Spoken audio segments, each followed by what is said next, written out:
6 a.m., I was savoring the quiet peace of my grandfather's old lake cabin, a place filled with childhood memories, until a thunderous pounding shattered the calm. Three armed security guards stood at my door.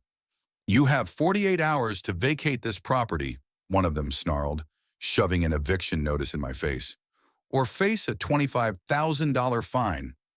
They had no idea who they were dealing with. Within hours, I turned their $2 million scam into their worst nightmare. Tell me where you're watching from, because this fight is just getting started. I wasn't ready for this. I had just settled into my grandfather's old cabin, the one place that still felt like home after years of drifting between cities. As a forensic accountant, I rarely took vacations, but after a brutal tax season, I needed a break. Pinewood Lake, Minnesota, where I spent every summer until I was 15, seemed like the perfect place to reset. I inherited the cabin 3 months ago after Grandpa Porter passed at 92. Growing up, I had spent countless evenings by his side on that creaky old dock, fishing and listening to stories about how he built the cabin himself back in the 60s. It wasn't much. A modest A-frame with knotty pine walls and a roof that leaked whenever it rained. But it was ours. That morning, the air smelled of pine sap and lake water, fresh and sharp, like it always did at sunrise. I sat on the porch with a steaming mug of coffee, watching the mist curl off the lake's surface, lost in memories. I had plans: repair the deck, fix the leaky faucet, maybe even build that boat dock Grandpa always dreamed of. Then came the pounding. It wasn't a polite knock or even an urgent one. It was aggressive, like they were trying to break the door down. I jumped to my feet, heart thudding, and opened the door to see three men in security uniforms. They looked like they were playing dress up, with their crisp shirts, sidearms, and the logo of the Pinewood Lake Homeowners Association emblazoned on their chests. The tallest one, who seemed to be in charge, shoved a thick envelope into my hands. "Carwin Porter?" "Yeah," I stammered, still trying to process the situation. "This property has been found in violation of community ordinances and boundary regulations." "You're trespassing on HOA land," he growled. "You have 48 hours to vacate and remove all personal property or face legal consequences and a $25,000 fine." My mind went blank. What? This is my grandfather's cabin. He's owned it for over 50 years. The guard didn't even blink. "Take it up with Ms. Clark at the HOA office. Opens at 9. They turned and marched back to their gleaming white SUV, leaving me clutching the eviction notice like it was a bomb about to go off. I glanced at the paper, but the words didn't make sense. How could my cabin be on HOA land? Grandpa built it himself. It was his pride and joy. I tried to calm myself, taking deep breaths, but my hands were shaking. I couldn't just pack up and leave. I wouldn't. I stepped onto the old dock, hoping the lake might offer some clarity. The weathered wood felt sturdy under my bare feet. The sun was just breaking through the trees, painting the water gold. I tried to focus on the sound of the waves, but my thoughts kept spinning. How could anyone claim this wasn't our land? "Carwin?" a voice called from the neighboring property.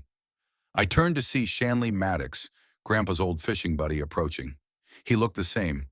Old, sun-worn face, stooped shoulders, eyes that still carried a bit of that youthful sparkle.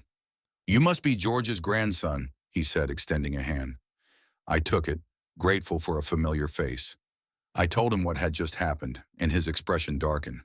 "Doris Clark," he muttered. "She took over the HOA a few years back. Ever since, she's been on a power trip, pushing out the original owners. Your grandpa fought her as long as he could, but it wore him down. I think that's what finally got to him." A sick feeling settled in my stomach. This wasn't just about the cabin. It was about pushing out anyone who didn't fit Doris's vision of a luxury lakefront. I looked at the eviction notice again, anger building. If they thought they could scare me off, they were in for a surprise. I wasn't leaving. I'd figured this out, just like Grandpa would have. As I looked out over the lake, memories of long summer evenings played in my mind, and I knew I couldn't let them take this place from me. This fight wasn't just about property. It was about honoring Grandpa's legacy. And I wasn't about to back down.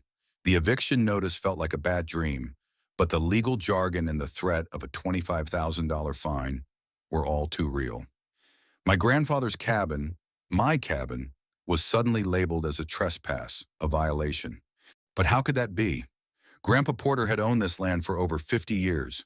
The walls of the cabin, the creaky dock, even the old pine tree with its twisted branches, they were part of my childhood, and now they were under threat.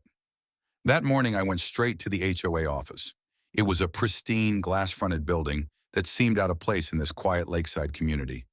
Inside, everything smelled like fresh carpet and the faint scent of arrogance. I approached the front desk, where a young woman gave me a polite but distant smile. "I'm here about an eviction notice on my property. 67 Lakeview Drive," I said, holding up the thick envelope. Her smile didn't waver. "Please have a seat. Ms. Clark will be with you shortly." An hour later, a tall woman with sharp features and immaculate blonde hair stepped out. Doris Clark. Even before she spoke, I recognized her type, the kind of person who thrived on control. "Mr. Porter?" she asked, her voice smooth but cold. "I understand you're here about a violation notice." "Violation? This is my grandfather's cabin. He's owned it for decades." "Ownership doesn't exempt you from community regulations," she replied, crossing her arms. "Your structure encroaches on HOA land. You are in violation of boundary regulations, and the community has voted for enforcement." "That's impossible," I insisted. "This property has been in my family for generations." "Perhaps it was once compliant," she said, her smile sharp. "But the community has evolved, Mr. Porter. Boundaries have been redefined, and if you had attended our annual meetings, you would be aware of the changes." "Redefined?" I felt my anger rising. "Who redefined them?" "The board in accordance with community standards," she replied, already turning away. "You have 48 hours to vacate, or you will be fined. I suggest you comply." Back at the cabin, frustration burned in my chest. My grandfather had spent his life maintaining this place, fishing off the dock, fixing the leaking roof, telling me stories by the fire on rainy evenings. And now this Doris Clark thought she could erase all of that with a stroke of a pen. I paced the small living room, staring at the eviction notice, trying to make sense of the legal language. My eyes drifted to the dusty bookshelf. Grandpa's old books, a collection of fishing guides, and a few family albums. As I ran my fingers over the worn covers, something caught my eye. A thick, weathered folder wedged behind a row of books. I pulled it out. The label, written in my grandfather's careful, blocky handwriting, read, "Pinewood Lake, Original Survey, Keep Safe." Inside was a faded map, drawn in crisp, precise lines. The boundary clearly showed that our property extended to the lake, including the dock. There were even handwritten notes, dates, and signatures. Legal proof. Beneath the survey was a small, leather-bound journal. My grandfather's journal. I opened it, and his familiar handwriting stared back at me. "Met with Doris Clark today. She offered to buy the property again. When I refused, she implied new regulations were coming. I won't let her push me out." A chill ran through me. My grandfather had known. He had fought her, but in the end, she wore him down. And now she was trying to finish the job. The next morning, I made copies of the survey and journal and drove to town. That's when I met Era Finley, an environmental lawyer and my closest neighbor. Tall, with a sharp gaze and a no-nonsense attitude, Era was someone you didn't want to cross. "You're George Porter's grandson, aren't you?" she asked, eyeing the papers in my hands. "Shanley told me about your trouble with the HOA." "Trouble? More like a nightmare." I showed her the survey, the eviction notice, and the journal. Her eyebrows rose. "These are gold, Carwin. Your grandfather's original survey is a legal document. If the HOA can't produce a newer, legally registered survey that overrides this, they're bluffing." "But why would they target me?" I asked. "It's just an old cabin." Era's expression darkened. "Doris's development company is building high-end condos across the lake. They need more waterfront for a luxury marina. Your property is the last piece they need." "They want my dock," I muttered, feeling my hands tighten around the papers. "Not just the dock, your whole lakefront. They can't build a marina without it." Era's voice was calm, but I could hear the anger beneath. "Doris has been bullying anyone who won't sell, slapping them with violations, fining them. pushing them out. My jaw tightened. Not this time. Good, Era nodded, because you're not alone. I've been fighting her too. And if you're willing, I can help you. Hope surged in my chest. For the first time since the guards had pounded on my door, I didn't feel completely lost. I had a plan, an ally, and a reason to fight. That night, as I sat on the deck watching the moonlight dance on the lake, I thought of my grandfather, of the long summer evenings, of his stubborn smile when I tried to outfish him. He hadn't given up. He'd left me everything I needed to fight, and I wasn't going to let him down. The community center was a glass-walled monument to HOA ambition, a place designed to intimidate. I arrived 10 minutes early, armed with my grandfather's original survey, his journal, and a quiet determination burning in my chest. Inside, the room was already half full. Older residents with wary eyes, young couples whispering nervously, and a few board members in dark suits, leaning together like a pack of wolves. Doris Clark stood at the front of the room, her smile polished but sharp, like the edge of a knife. She watched me enter, her gaze lingering, a flicker of annoyance crossing her face before she turned to whisper to a man beside her. Douglas Price, the HOA's legal counsel. He glanced at me, then quickly looked away. "Good evening, everyone," Doris began, her voice smooth and commanding. "We have a full agenda tonight, so let's keep comments brief." I stood up immediately. "I'd like to address a matter of serious concern. My property at 67 Lakeview Drive."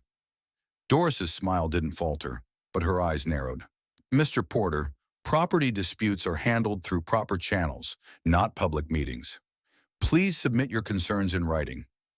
"I am," I replied calmly, holding up the thick folder of documents. "And according to HOA bylaw 7.3, members may address boundary concerns at open meetings if they impact community resources. Since you've claimed my dock as HOA property and have been renting it out for profit, this qualifies." A low murmur rippled through the room. Doris's expression tightened, but she didn't interrupt. Not yet. "Here is the original 1963 survey of my property," I continued, holding up the faded map. "It clearly shows my land extends to the shoreline and includes full lake access. Your survey, this one," I waved the newer document, "is a fraud." "Mr. Porter, that survey is outdated," Doris snapped. "The community has evolved. Property boundaries have been redefined to ensure fair access for all residents." "Redefined?" I echoed, letting anger seep into my voice. "Or manipulated? My grandfather owned this property for decades. Your survey doesn't override the legally filed original." "Your accusations are baseless," Douglas Price interjected, trying to regain control. "All HOA actions are consistent with community regulations." "Consistent?" I challenged. "Like renting out my dock without my consent? Installing security cameras aimed at my cabin? Or sending armed guards to threaten me with eviction?" The room stirred. Whispers, shocked glances, a few people straightening in their seats. "Those were necessary measures," Doris said, her voice rising, "to maintain community standards and safety." "Safety?" I laughed, a bitter edge to my voice. "Or profit? Because according to this," I pulled out another document, "you've been collecting dock rental fees that have never appeared in the HOA's financial reports?" A woman near the front gasped. An elderly man frowned. "Is that true, Doris?" he called out. "Where's that money going?" "It's community income," Doris snapped, her face flushing, "for maintenance and improvements." "Like the improvements we haven't seen?" Another voice shot back. "Our roads are full of potholes and the community center's roof has been leaking for years." A thin man in the back stood up. "She fined me for having a bird feeder, said it was a wildlife hazard." Another voice joined. "She threatened to tow my car for being unsightly." The room erupted, stories pouring out. Doris's carefully controlled narrative was crumbling before her eyes. "That's enough," she shrieked, slamming her palm on the table. "This meeting is getting out of hand." "No, Doris," I said, my voice cutting through the chaos. "It's finally getting honest." I stepped forward, my voice clear and steady. "This is my grandfather's cabin. It's been in my family for over 50 years. You've used fines, threats, and lies to push me out, to turn this community into your personal profit center." Doris's face twisted with rage. "Get him out of here," she ordered, but no one moved. Even Douglas Price looked uncertain. At that moment, the front door swung open. Jeffrey Taylor, the harbor master, stepped in, his weathered face serious. "I've reviewed Mr. Porter's documents. His property includes lake access, and the dock is legally his. Anyone using it without his permission is trespassing." A stunned silence fell over the room. Doris's voice wavered. "Jeffrey, you can't—" "I won't be part of this anymore, Doris," he said, turning his back on her. The room exploded. Angry shouts, questions, accusations. Doris's carefully maintained facade crumbled. She looked around, her gaze darting, searching for an ally. But even her board members were staring at her, some whispering among themselves. "I've had enough of this," she shrieked. "This is a private community, and I am the president of this association." "No," I said, raising my voice. "You're a bully, and the community deserves better." Doris lunged toward the microphone. "This meeting is adjourned." But the crowd didn't leave. More voices joined in, demanding an explanation, demanding transparency. I stepped back, watching as Doris's empire began to collapse under the weight of her own lies. Her face twisted, a mixture of fury and panic. Her allies were abandoning her, the residents were turning against her, and the truth was out. I didn't stay to watch her unravel completely. I walked out into the cool night air, feeling a weight lift off my chest. The lake shimmered under the moonlight, calm and endless. But I knew this wasn't over. Doris wouldn't go down without a fight, and I wasn't done either. The next morning, a red stamped notice appeared on my door. Emergency Utility Shutdown Notice. Water and electricity would be disconnected for maintenance lasting 2 to 4 weeks. Doris wasn't even pretending anymore. She was trying to starve me out. But I wasn't leaving. I didn't panic.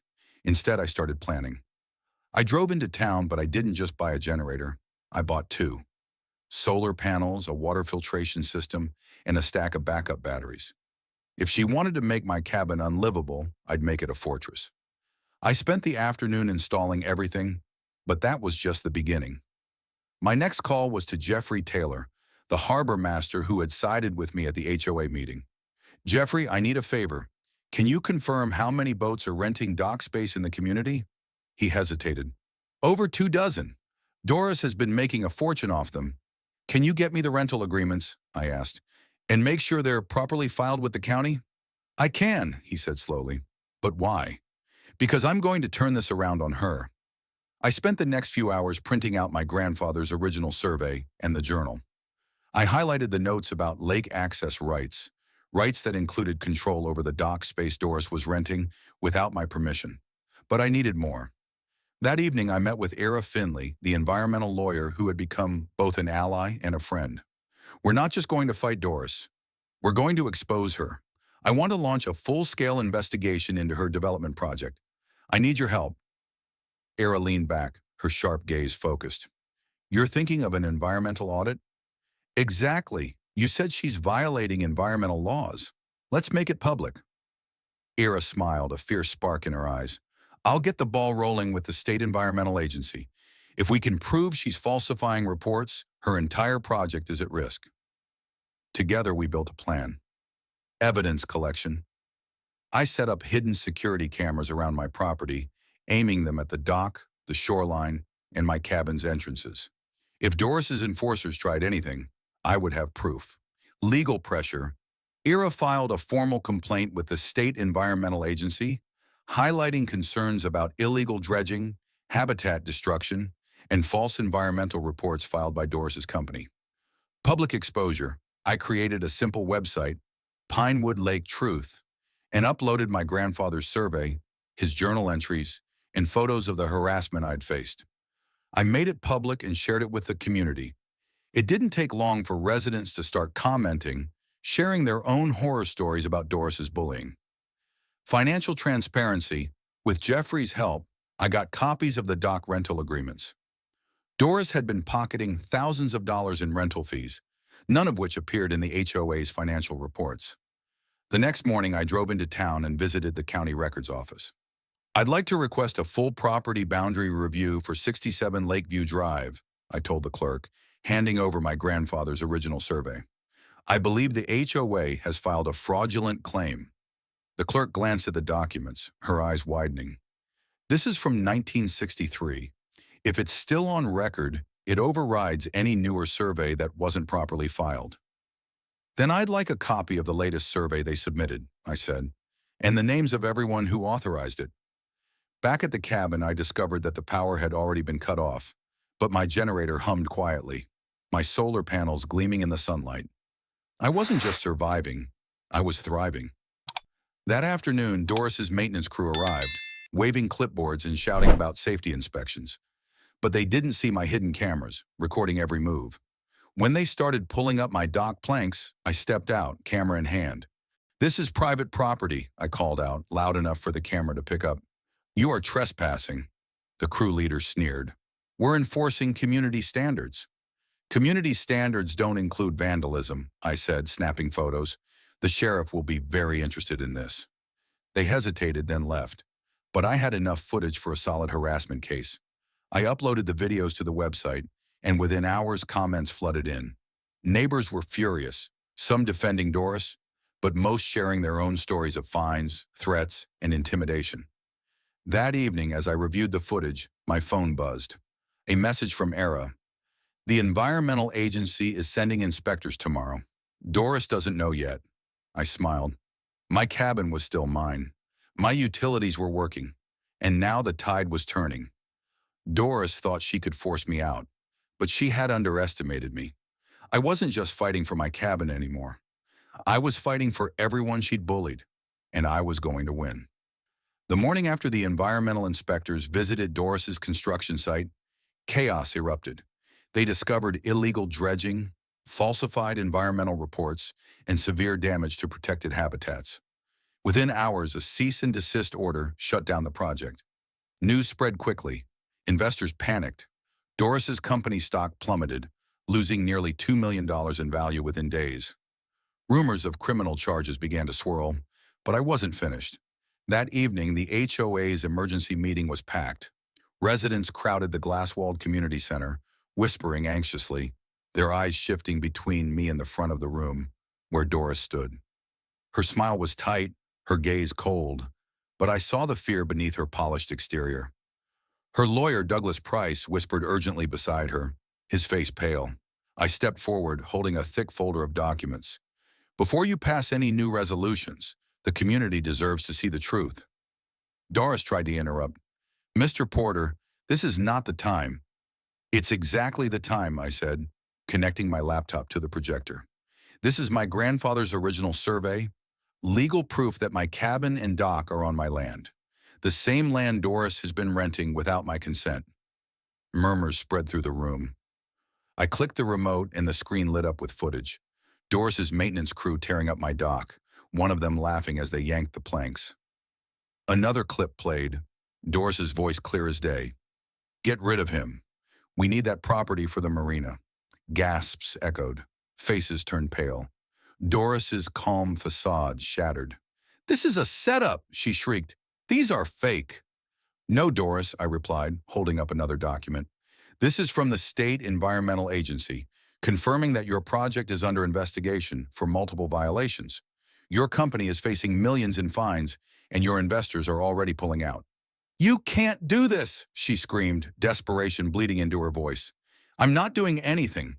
Your greed did this." I turned to the crowd.